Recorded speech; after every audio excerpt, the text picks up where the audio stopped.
Founding father of the theory of idealism and its definition. Plato is widely regarded as one of the founding fathers of idealism, one of the greatest intellectuals in history, whose ideas form the basis of Western philosophy. The idea that there is a universal idea in the world beyond our sense of reality was put out by the ancient Greek philosopher Plato, who is recognized as the father of idealism, one of the greatest intellectuals of his day. Plato was a scholar and philosopher who also served as Aristotle's tutor. He had an impact on political theory, science, mathematics, ethics, and morals. Because of the relevance of his political ideas, such as the ideal ruler, he became known as the philosopher king. Plato's theories and concepts have influenced many academic disciplines, going well beyond philosophy. Influence on international relations is one of the fathers of idealism's many noteworthy accomplishments. The study of international relations has also been impacted by Plato's ideas on the philosopher king and the ideal state. His vision of a just and well-run state has influenced political theories and decision makers, influencing concepts related to diplomacy, justice, and governments. Plato's theory of ideas is the source of idealism. According to Plato, idealism is a philosophical doctrine that emphasizes the importance of ideas, sentiments, and ideals over tangible objects. It also stressed that human progress should follow moral, ethical, and spiritual norms in order for a person to gain knowledge. By referring to Plato, idea that moral or ethical ideals as opposed to power or self-interest should govern international interactions is known as idealism in the field of international relations. Idealists hold that international cooperation and the rule of law are crucial for accomplishing the aims of promoting peace, justice, and respect for human rights, which should be the focus of the international communities. International relations and the creation of international institutions and standards such as the United Nations and the Universal Declaration of Human Rights have been greatly influenced by idealism. Idealists frequently support the promotion of international cooperation and collaboration on matters like development, human rights, and the environment, as well as the use of diplomacy and international law to handle global disputes and challenges. There are several main factors of idealism. The first one is emphasis on universal perfection. The universal concept of humanity as a specific group that universally combined. The interests of universal bodies such as the League of Nations and the United Nations. According to Woodrow Wilson, he was the President of America. He believed that the idealism will prevent war in the future and be able to reform the country's international system. He was the president who delivered his 14 points to Congress. This idea of idealism is known for its existence in the World War era of 1920 to 1930, which was an experiment that was expected to bring universal peace.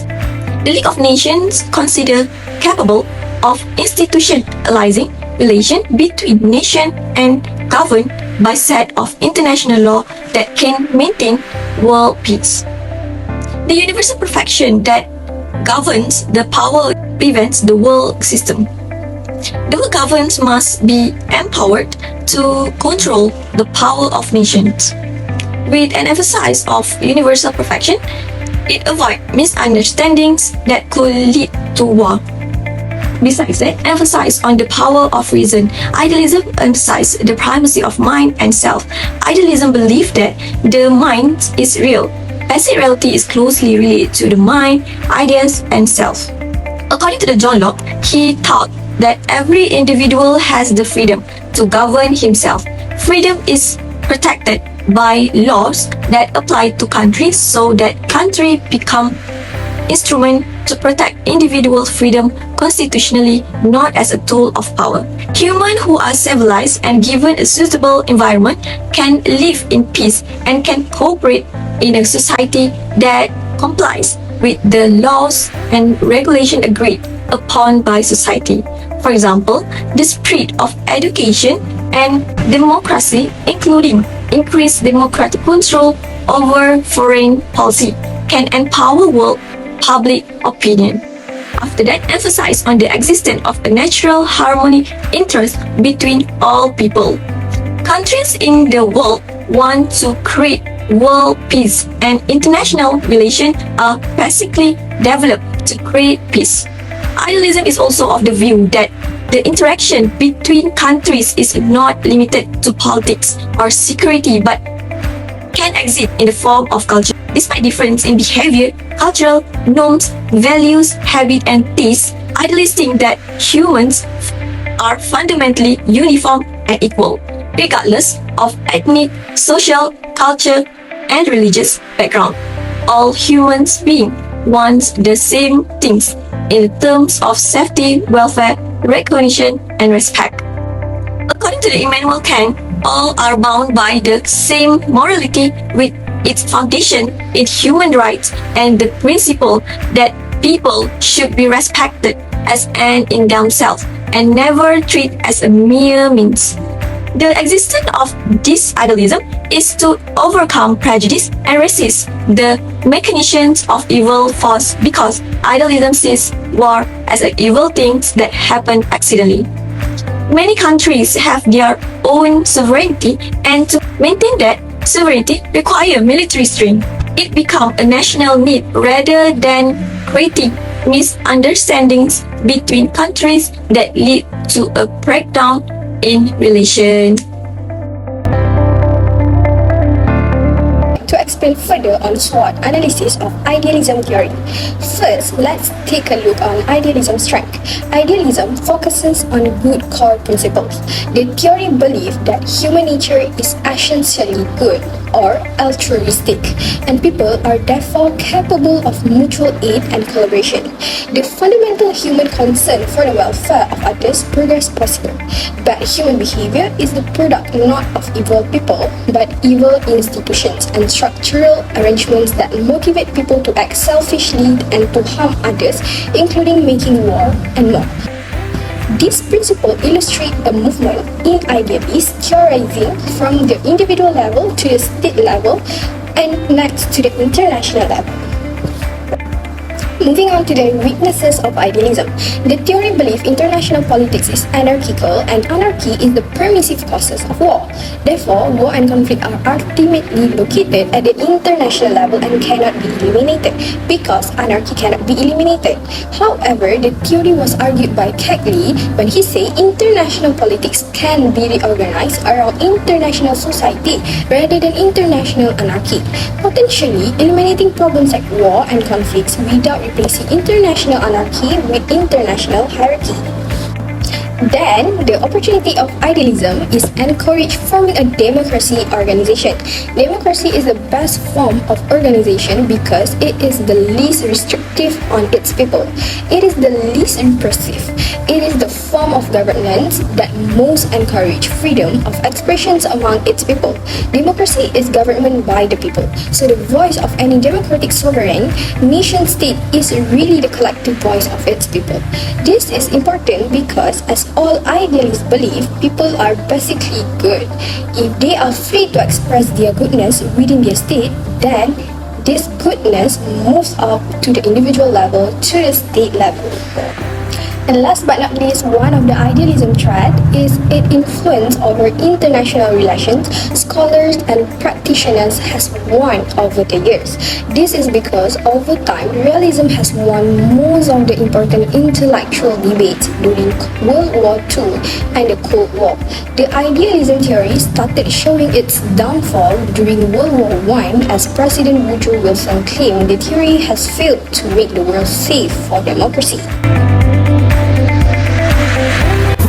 The first impact of idealism is idealism changed the way people think about the world and influenced politics, science, art, and numerous other fields. In general, ideas from the idealism movement have impacted a variety of fields including politics, biology, literature, and psychology. According to University of Cambridge 2012, Immanuel Kant is the main figure of idealism by introducing his concept of transcendental idealism. Is a theory which holds that our understanding of the world is based on how our mind processes appearances and it is not possible to comprehend the outside of ourselves. The idealism-derived theory of mind and human society defines and shapes a wide range of subjects including neuroscience, where scientists specifically attempt to comprehend the interaction between the mind and the brain, religion and postmodern literature and art. To put it another way, idealism serves as the foundation for our contemporary conception of politics, society and culture, since the theories and ideas that early thinkers studied have had a direct impact on how we view the world now. Another impact of idealism is idealism as an educational philosophy.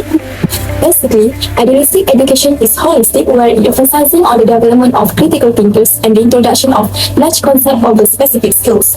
Besides, idealism holds that the purpose of education is to fully identify and develop each person's moral excellence and abilities in order to better serve society. Hence, idealists will use their thoughts to search for reality in the unknown, where it contrasts with the realists because they will use their sense to find reality in the non-world. Nowadays, education is not just for human survival due to the process of education involve much wider context in relation to the religious, national and political needs of a certain society or country. The truth is that each system of education assimilates its own particular philosophy, and so different countries apply different models of education. For instance, Islam is the foundation for the life of the Bruneian people, and hence the basis for the formation of the educational system in Brunei Darussalam, guided by the Islamic philosophy of education.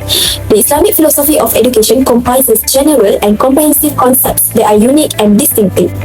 Last but not least, the impacts of idealism is an idealism for world peace. Basically, the world in which we all live ought to be peaceful since the end of World War II and the founding of the United Nations. Since numerous regions of the world have been involved in armed conflicts, genocide, civil and sectarian wars, territorial disputes and so on, it is strongly at odds with the idealism of world peace. In addition, from an Islamic standpoint, the Al-Quran and Sunnah strongly encourage peaceful negotiation in resolving all racial and Islamic religious matters, valuing all human life as precious and requesting Muslims to refrain from killing innocent people. However, we look at China and Tibet, for instance, provide an easy case to study when it comes to Buddhism. Basically, China should immediately cease its political and economic aspiration to rule the entire world and cease its infiltration of Tibet. It shouldn't suppress or eradicate the Tibetan language and culture, nor should it force its Chinese identity on Tibetans. Therefore, China needs to stop mistreating nuns and monks who practice Buddhism in Tibet. China continues to carry out its covert objective to instill communism in its people and those of its neighbors, despite appeals from the world community for it to stop its crimes in Tibet, Hong Kong and on its own land. There are two pros and cons of idealism. First pros of idealism is idealism influenced or contributed to shaping politics of the period. The Wilson Principles were the most important and visible political document. This ideology, on the other hand, served as philosophical foundation for President Woodrow Wilson's drive to place national self-determination at the center of the 1919 peace treaty. Wilson's aim was to use the wealth of the United States for the benefit of all mankind, because according to him, government's interests were linked to the state of countries.